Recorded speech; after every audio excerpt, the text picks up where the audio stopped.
Hola amigos, en esta oportunidad les traigo el video número 29 de DC All In. En este video les contaré qué pasó en The New Gods número 3, con guión de Rambi y arte de Riccardo Federici. Espero que les guste.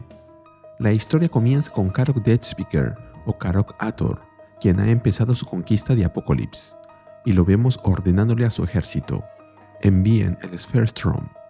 Si alguien sabe qué es, por favor indíquenlo en los comentarios, para luego observar cómo este es lanzado desde una de las naves, cómo cambia su forma, y cómo luego una lluvia negra cae sobre el campo de batalla, en donde los soldados de Apokolips se enfrentan a las fuerzas invasoras, mientras que Karok agrega: que llueva y desate el final de Apokolips. Luego vemos a Metron conversando con The Chronicle, el cronista, a quien le dice: ¿por qué me has llamado aquí? ¿Por qué ahora? El cronista le responde: eres impaciente, Metron, pero te entiendo. Has puesto tus maquinaciones en movimiento y deseas verlas llegar a su fin. Metron le contesta: aún hay tiempo, tiene que haberlo. A lo que el cronista agrega: siempre hay tiempo, pero este sistema ha comenzado a decaer. Mis ojos pueden ver lejos, y tan lejos como puedo ver Kali Yuga. Incluso tú, el cronista, no puedes saber cómo terminará. No con certeza, le responde Metron. A lo que el cronista comenta: ¿importaría si lo hiciera? Mi tarea es registrar, escribir, para que todo sea recordado. Quizá me estoy volviendo sentimental. Quizá por eso te llamé aquí. ¿Me escucharás, Metron? Así puedo contarte cómo comenzó todo esto. El segundo mundo estaba llegando a su fin. Urgrun caía en la guerra eterna, Ragnarok. Mundos enteros estaban llenos de errantes, refugiados y viajeros, huyendo de la sombra de la guerra. Nuestra historia trata de tres dioses hermanos, ellos mismos errantes, huyendo del final inevitable: Arbor Struta, Parsurem y Niktar, los dioses antiguos. Y vemos a uno de ellos, supongo que es Arbor Struta, exclamando: aún hay vidas en estas tierras rotas. De ellos, Arbor Struta, la benevolente, diosa de los nómadas y errantes, poseía una bondad eterna, la diosa de los vientos afortunados y las tierras prometidas, de los climas apacibles y las alegrías fugaces. Había comenzado a reunir para sí los desechos de la guerra, gente sin lugar, sin hogar, sin causa, y sin embargo, atados a la vida. La adoraban y la seguían en su sombra, vagando sin cesar a donde quiera que ella fuera. Y vemos a Arbor Struta diciéndoles: vengan entonces, hijos, hacia nuevos comienzos y finales postergados. El más joven era Niktar, dios de los exploradores y pioneros, dios de lo desconocido y de los velos, de las fronteras eternas. Él era ingenioso e imparable, ambicioso y sin miedo. Y vemos a Niktar diciéndoles: adelante, más allá del horizonte, donde aún yacen maravillas y secretos. Con el pueblo de Arbor Struta abrió nuevos mundos, buscó y marcó las tierras inexploradas. Gran parte de lo que conocemos de la existencia es gracias a Niktar. Pero como Olgrun había dicho antes de que la locura lo consumiera, al borde de la persecución eterna solo yace la oscuridad. La ambición de Niktar eventualmente sería su ruina. Sin embargo, nuestra historia trata realmente del hermano del medio, Parsurem, dios de los instrumentos, la invención y la industria. Parsurem, la mano del creador. Parsurem, quien conocía el funcionamiento interno de las cosas. En su adoración estaban los artesanos, los trabajadores, los herreros, los teóricos, los contadores y los pensadores. Fue Parsurem quien construyó las naves Isla de Kolen. Parsurem quien formuló los argumentos gemelos Moder y Paeter. Parsurem quien expuso las teorías sobre la plegadura de la realidad. Y vemos a Parsurem exclamando mientras ve su flota de guerra: la verdadera maravilla yace más allá de las fronteras de la mente, mis creadores. Fue gracias a las manos y mentes de su pueblo que se construyó el primer planeta errante, Surem-Uon. Se nombró en su honor antes de que cayera en propósitos más oscuros y fuera llamado el Machinotherum. Por supuesto, algunos podrían decir que Parsurem previó la llegada del fin. Poseía una clarividencia muy superior, incluso a la de sus propios hermanos. Tal vez vio la muerte del segundo mundo y supo que despertaría en el tercero. Ya no más un dios, y sin embargo, poseedor de un rol clave que jugar en el cuarto mundo. La caída de los hermanos comenzó cuando Niktar y sus exploradores viajaron hasta los confines del todo conocimiento, donde la luz de la fuente era apenas un eco. Allí, en un planeta distante, encontraron los restos de una civilización marchita, desaparecida hace mucho, pero que dejó atrás una fuente de poder inusual. Una negrura viviente, impulsada por una inteligencia como ninguna que hubieran visto antes. Un argumento primordial contra toda existencia. Y vemos a Niktar preguntándose, ¿una oscuridad con su propio deseo? Con el tiempo, Niktar y su pueblo fueron consumidos y poseídos por esta oscuridad parasitaria, deformados y apartados de la luz por su malicia y artimañas. Al regresar a Surem-Uon, Niktar declaró la guerra contra el mayor de los suyos y mató a Arborestruta en batalla y a traición. Al devorar la carne de su hermana, Niktar ya no se proclamó dios de los exploradores, sino el de los carroñeros y purgadores, y a su gente los llamó los Niktari. Y Parsurem lo amenazaron, lo castigaron, pero no podían doblegarlo. Después de todo, él era un dios. Y vemos a Parsurem arrodillado delante de Arborestruta, diciéndole, «No lo haré, hermano. No importa cuánto lo pidas, no construiré más máquinas de guerra, de conquista y de dolor». Así que lo encarcelaron. Encerraron sus manos en su propio metal. Lo ataron al corazón del Surem-Uon con sus propias cadenas. Pero él había previsto este resultado entre muchos otros, porque él conocía, más que nadie, los mecanismos internos de todas las cosas.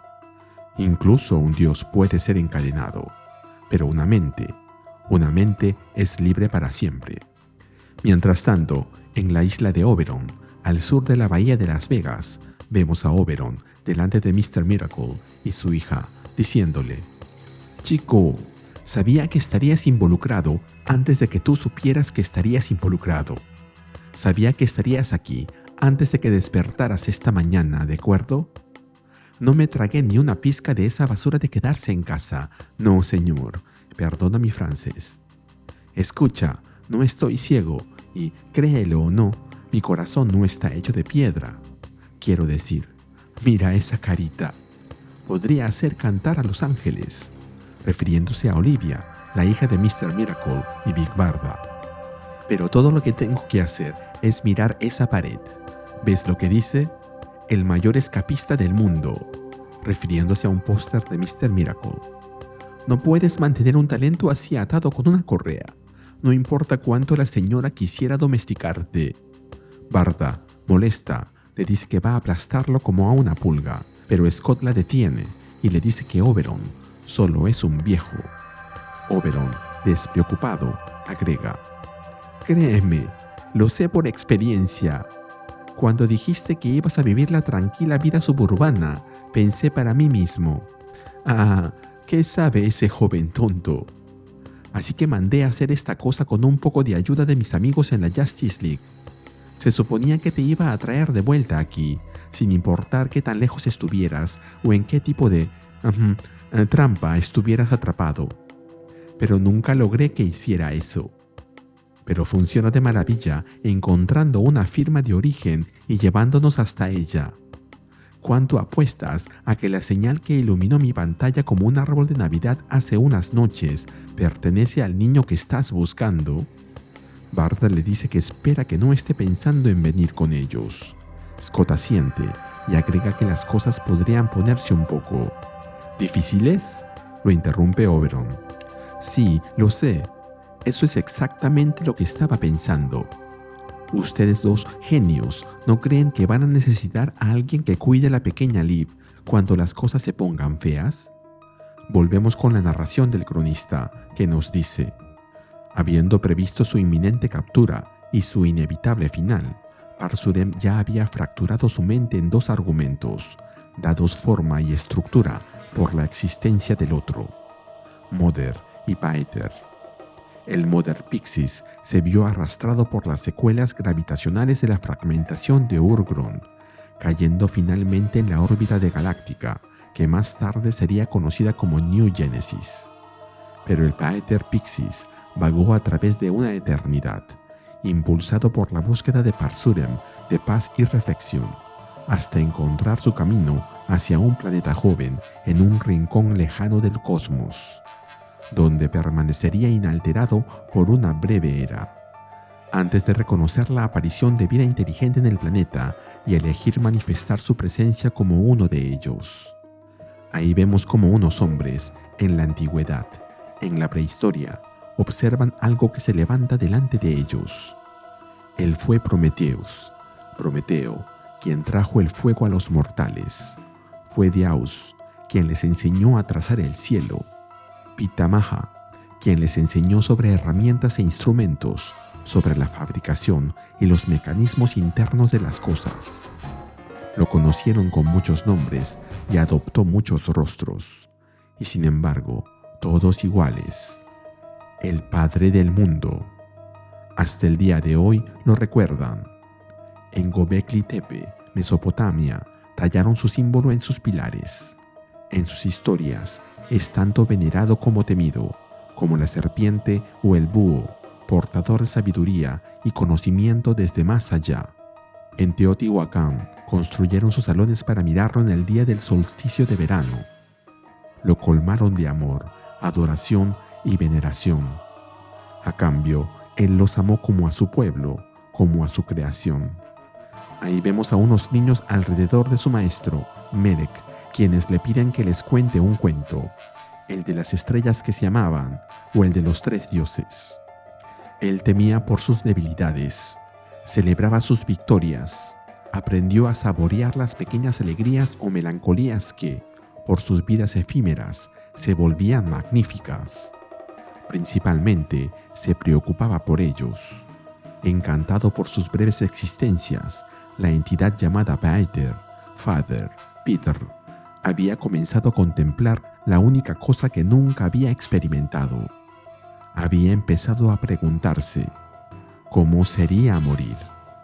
Cada vez que consideraba esto con gran emoción, también lo invadía el miedo.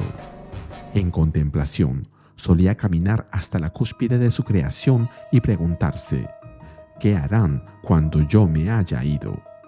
Estoy listo, pero ¿los dejo capaces de valerse por sí mismos? ¿Qué pasará si, después de todo este tiempo, los Niktari llegan a este lugar?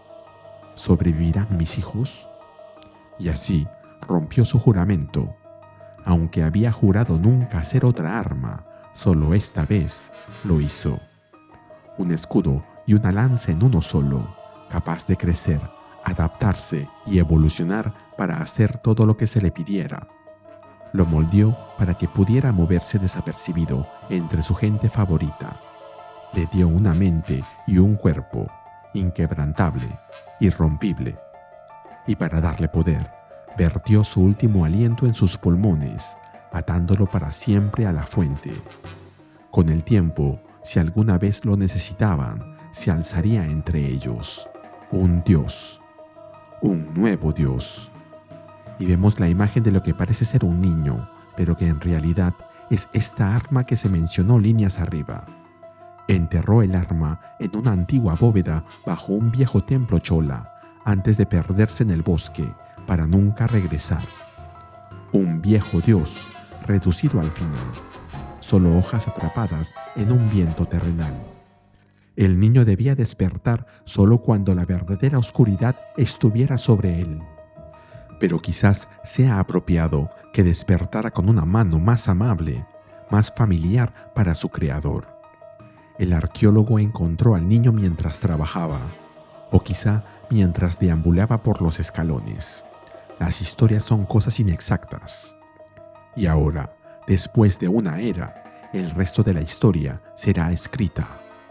¿Por qué ahora?, le pregunta Metron al cronista, a lo que él le responde: esto, después de todo, querido Metron, podría ser el comienzo del final. Volvemos con Karok y sus huestes. Uno de sus sirvientes le dice: el opositor ha sido derrotado, encadenado y conquistado para que todos lo vean como deseaste. El trono de Apocalipsis es tuyo, Karok, mi señor. A lo que Karok responde: había otros aquí. Lideraban a Apocalipsis en su lugar. Quiero que los encuentren antes de que nos vayamos.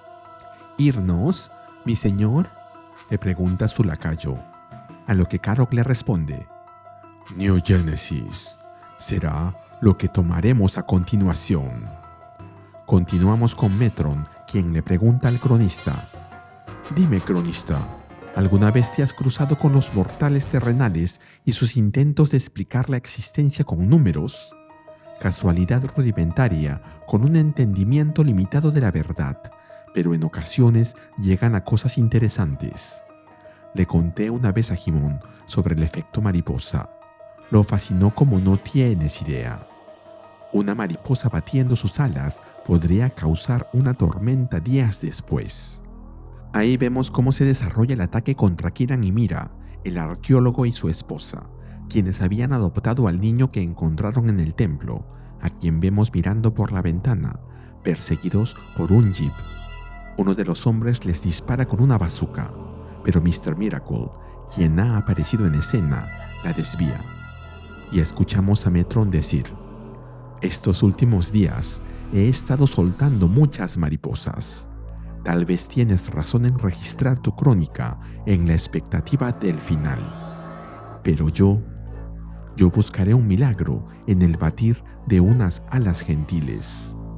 Ahí es donde, finalmente, vemos a Big Barda aparecer en el lugar y a Scott exclamar: ¡Oh, chicos! Se van a meter en muchos problemas. Mientras que Barda se arroja contra el vehículo, destruyéndolo. Y se nos cuenta que esta historia continuará. Y así terminamos con el video. Aprovechen para suscribirse y así no se pierdan el siguiente video, The New Gods número 4. Nos vemos allí.